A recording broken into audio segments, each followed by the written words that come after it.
Labą dieną. Labą dieną. Ar paskambinome Astai Volungevičienei? Taip, jūs paskambinote Astai. Tai labą dieną, skambiname iš vaikų darželio istorijų namai. O, kaip malonu. Mes susirinkome čia nemaža komanda. Yra Garetas, kas dar yra? Atėnė. Elzė. Liepa. Elzė. Taip. Labą dieną, labai džiaugiuosi, kad man paskambino. Lukas, dar kas yra? Morta. Morta. Ir Aguona, žinokite, čia sėdi. Sveiki, vaikučiai, labą dieną jums visiems. Gal jūs šokt kartais pas mane norite atvažiuoti? Norėtumėm, bet Smagu girdėti. jūs mums pirmiau pasakykite, kuo jūs dirbate. Taip. Aš esu baigusi choreografijos specialybės kursą. Esu mėgėjų menų saviveiklos kolektyvų vadovė. Taip pat dirbu Lopšelio darželių vaikučių šokių mokytoja. Ir darželių. Taip, darželių, iki mokyklinio ir priešmokyklinio ugdymo grupėje. Dirbu su pradinių klasių mokiniais, gimnazistais. Taip pat šiuo metu mokau 12-tokus, kadangi jau tuoj bus jų 100-dienio šventė, tai jie mokosi savo patį gražiausią gyvenimo šokį valsą. Žodžiu, mano šokėjai yra nuo 2 metukų iki 65 metų. Mano liepai Yra. 2,5 metų. Lukas sako, jo sesė panašiai 2 metų, taip? Bet su Tai va, pusė. jau tokius vaikučius aš priimu šokti pas save. Tai jūs tiek daug spėjate pamokyti vaikus šokti. Labai stengiuosi, man labai smagu.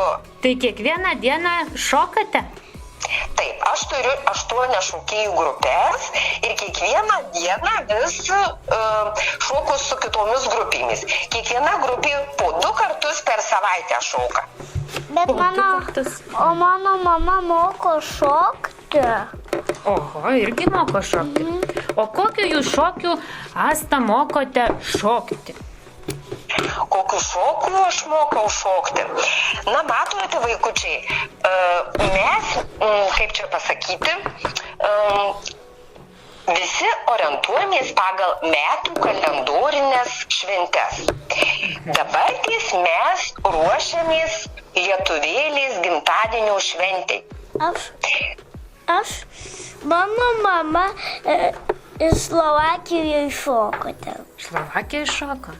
Tai kokius dabar, pasakykite, Lietuvos gimtadienį mokotės šokius? Lietuvėlės gimtadienį kokius šokius šokam? Lietuvių liaudies tautiniai šokiai tai yra mums labai svarbus tradicinės choreografijos palikimas.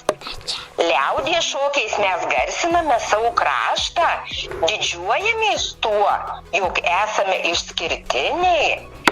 Parodome savo gyvenimo būdą, supančią gamtą, pavyzdžiui, šokis upytėlė teka, rodom, kaip upeliukas per pievas, per kalnelius vingiuoja. Na, o lietuvėlės gimtadieniui, tai mes, vaikučiai, mokomės pačius tokius iškilmingiausius šokius, nes šokiai skirstomi į pasilinksminimų ir darbo šokius. Tai lietuvėlės gimtadienių mes šoksime visi pasilinksminimo šokius. Darželiai vaikučiai labai mėgsta šokį Tu girela. Dainuoja Tu girela Lietuvos, Tu girela Lietuvos, Tu girela Lietuvos, dainuot dainas visados. Čia graži muzika, o ir muziką jūs įsirašėt, turit, ar ne?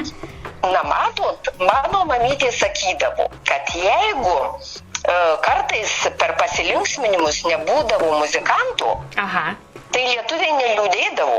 Jie iš karto imdavo dainuoti patys ir šokdavo. Tai mūsų vaikučiai darželį šitą būtent šokį Tu girela dainuoja akapelą. O ar žinote, ką reiškia akapela? Nelabai, kas čia kapela gal kokia? Reiškia, kad dainuoja vaikučiai patys be jokio instrumento pritarimų. Muzikanto nėra. Dainuoja patys vieni ir šoka kartu. Oho, tai čia užduotis ir šokti ir dainuoti. Jūs jau atėmėte tai? Atėmėte. Ir šokti ir dainuoti galėtum iš karto tuo pačiu metu? Taip, nes aš kažkada šokau ir dainavau apie baltą dainą. Oho, bet tai čia reikia ir treniruoti. Tai jūs šokate dabar kiekvieną dieną po 2 kartus. Tai o kiek laiko reikia pašokti per dieną? Taip. Mes iki valandos laiko. Su mažesniais vaikučiais pusvalandį šokame. Taip, tai tada jau pailsit. Taip, bet mes ten įskaitom, pavyzdžiui, pasisveikinimas pradžioj būna, tada būna šuoliukai, tada apšildom rankytes, kojytes, nugarytę padarom, susigūžiam, padarom duonos kepaliuką. Ir išsitiesiam, kad nugarytė būtų tiesi.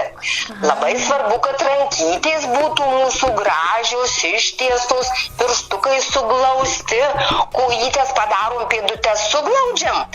Kai suglaudžiam, tai sakom, kojytės liūdnos. O kai pirštukai į šonus, tada sakom, šypsos pėdutės. Tai va, padarom tokį apšilimą. Tada, žiūrint, kokiai šventei mes ruošiamės. Šiandien, pavyzdžiui, mes su vaikučiais lopšelį, darželį repetavom užgavėnių šūkius. Tai ceceliukiai, marceliukiai, malūnėlis, šleiva, kreiva, karvė. Karvė ir toks. Taip, tokie žodžiai. Sako, šleiva, kreiva, karvė, ji neduoda pieno. Pasakysiu gaspadiniai, kad neduotų šieno. Ir čia šokis toks, ar ne? Taip. Oho, tai čia juokinga truputėlį dar kartą. Taip, einam ratu, paskui mergaitė peina apie berniuką, berniukas duoda vieną pirštuką ir apveda mergaitę apie save. Na ir paskui vėl vienas kitam pagrūmojam, kad atseit karvytę baram, kad jinai neduoda pienuko. Mes dar norime jūsų paklausti truputėlį apie tautinius rūbus. Tokių mes nuotraukų žiūrėjom įvairių lietuvių ir užsieniečių tautiniai rūbai. Ar jūsų tokiai šokate, ar jūsų baleto rūbais? Ne, mes turim žinoti tautinius drabužėlius. Aha, o kaip atrodo, gal papasakokit? Taip. Moters tautinių drabužių komplektą sudaro viršutinis sijonas, bet gali būti 2 arba 3 tie sijonai, žiūrint, kiek pinigėlių šokėja turi. 2 sijonus gali būti, kad tu sakai? Taip, gali būti viršutiniai 2 arba 3, jeigu turtingas šitą šokėja, tai ji gali būti net su 2 arba su 3 sijonais, kad būtų labiau papūsta. Oi, bet tai sunku šokti gal tada nieko? Na, sunku, bet labai gražu. Kai šokėja pasisuka, tai būna labai didžiulis toksai ratas aplink ją.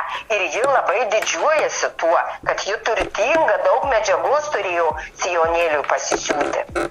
O ten yra dar, man atrodo, ne tik sijonas. Kas dar ten yra? Taip, baltas pasijonis su kvarbatkėlėm apačioje, reiškia su mezginukais. Tada balta palaidinė. Palaidinė gali būti ir siuvinėta, ir įausti ornamentai, čia pagal regioną. Tada liemenė, prijuostė, tautinė juosta. Juosta irgi. Taip, karūna arba vadinamas galionas, kepurėlė, nuometas, karoliai, ištekėjusios moterys. Mamytės ant galvelės dėdavosi nuometą, o netekėjusios mergaitės karūnėlės arba vainikėlius. Taip pat audavosi batais arba čebatukais. Klaipėdos krašto moterys dar turėdavo delmoną. Jį dėdavo ant tautinės juostos, tokia mažytė kaip piniginukė, toks krepšiukas. Jį įsidėdavo nosinaitę, rožančių, raktą nuo namų arba pinigėlių, jeigu turėdavo. pinigėlių dar. O kam yra, pavyzdžiui, pasijonis ir prijuostė? Mes bandėm suprasti su vaikais. Jau sijonas yra, nieks dabar nesideda pasijonių. Jeigu, pavyzdžiui, kažkas pavaišindavo kuo, duodavo valgyti, tai į tą pasijonį kartais baltą truputėlį nusivalydavo rankas. Arba kaip sukdavosi sijonai šitie viršutiniai, tai tas pasijonis pridengdavo kojytes, kad nesimatytų kojyčių nuogų. Nes anksčiau pėdkelnių mergaitės ir moterys neturėjo, nenešiojo. Tai pasijonis pridengdavo kojas. Ai, o prijuostė tada kam? O prijuostė tai būdavo labai graži, mereškuota, siuvinėta. Visaip kaip papuošta. Pagal prijuostės grožį spręsdavo, ar mergina moteris tvarkinga, ar moka austi, ar moka siuvinėti. Aha. Tai vat labai svarbu būdavo prijuostė. Tai pati būdavo išsisiuvinėję mergina prijuostę savo? Taip, merginos ruošdavosi kraitį. Oho. Jūs tiksliau pasakytumėte, kada dera rengtis tautinius rūbus? Taip, pavyzdžiui, tautinius pačius gražiausius drabužius, tai mes rengsimės dabartys lietuvėlės gimtadieniui. Aha. Tai jau pačius gražiausius. Mamytės šventai, motinos dienai. Taip. Tada Liepos 6 Mindaugo karūnavimo dienai. Joninėms. Ir joninėms? Na, o pavyzdžiui, kai bus užgavėnės ir šventė bus prie laužo tikriausiai, mes rengsimės taip pat tautiniais rūbais, bet rengsimės tokiais prastesniais, kad jeigu kaip deginsim morę ir laužas degs, kad nesusisuodintume, ne kažkokia žiežirba kibirkštis neužkristų, nepadegintų, o be to mes ir blynus valgysim ir arbatą gersim. Tai tautinius pačius gražiausius rūbelius mes labai saugojam ir jais prie laužo neiname su jais apsirengę. Tai dabar tokie šventiniai jau rūbai, man atrodo. Taip, lietuvėlės gimtadieniui, tai apsirengsim pačiais gražiausiais rūbeliais. Vyrų tautiniai drabužiai susidėjo iš kokių. O, labai gerai. Taip, dar negirdėjom šitą. Tai va, vyrai audavosi kelnėmis, gana siauromis, neplačiomis, kaip dabar mada, džinsai platūs. Gana siaurokos kelnės būdavo, nes juos susikišdavo kelnės į aulinius čebatus. Tada buvo balti marškiniai, dažniausiai lininiai plačiom rankovėm. Liemenį, sermėga. O sermėga, vaikučiai, ar žinot, kas yra? Kas yra sermėga? Nelabai žinom. Tai va, sermėga tai toks kaip toks paltukas, kaip dabar striukiai, apsirengdavo ant liemenės. Sermėga tai būdavo jau gana toksai šiltesnis drabužis. Aha.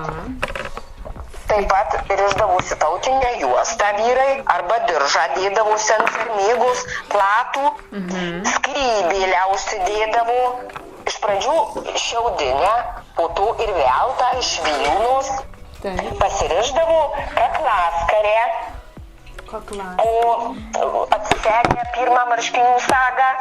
Na, o auliniai čebatai vyrų, va nepasakiau, tai būdavo puošti tautinė juostelė arba odiniu šniūreliu.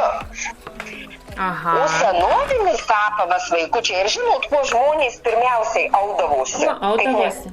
Lukai, tu gal žinai. Aš vyžom. Va, vyžom, šaunuoliai. O po to dar kuo audavosi? Morta. Klumpėm. Klumpėm, sakom, teisingai. Klumpėm, taip pat šaunu. O tarp vyžų ir klumpių dar buvo naginės. Naginės, oho. Taip, tai vat šitą apavą nešiojo valstiečiai, kurie dirbo žemę, kurie atliko visus sunkius darbus ir iš kurių atėjo sukurti visi lietuvių liaudies tautiniai šokiai. Ačiū labai, mes truputėlį dar kartą pažiūrėsime ir nuotraukas ir bandysime Nu, nežinau, gal jūs kada koncertą darysit ir mes galim atvykti pas jūs pažiūrėti? Labai būtų malonu susitikti, labai būtų smagu ir mums pas jūs atvažiuoti, ir jūs į svečius pasikviesti. Taigi, labai ačiū, kad jūs man paskambinote, labai smagu buvo, labai jūs daug ką žinojot, matot, žinojot ir vyžas ir klumpės. Taip. Ačiū dar kartą, tada iki malonių susitikimų. Iki malonaus, geros dienos jums. Radio namai, tai labai labai gerai.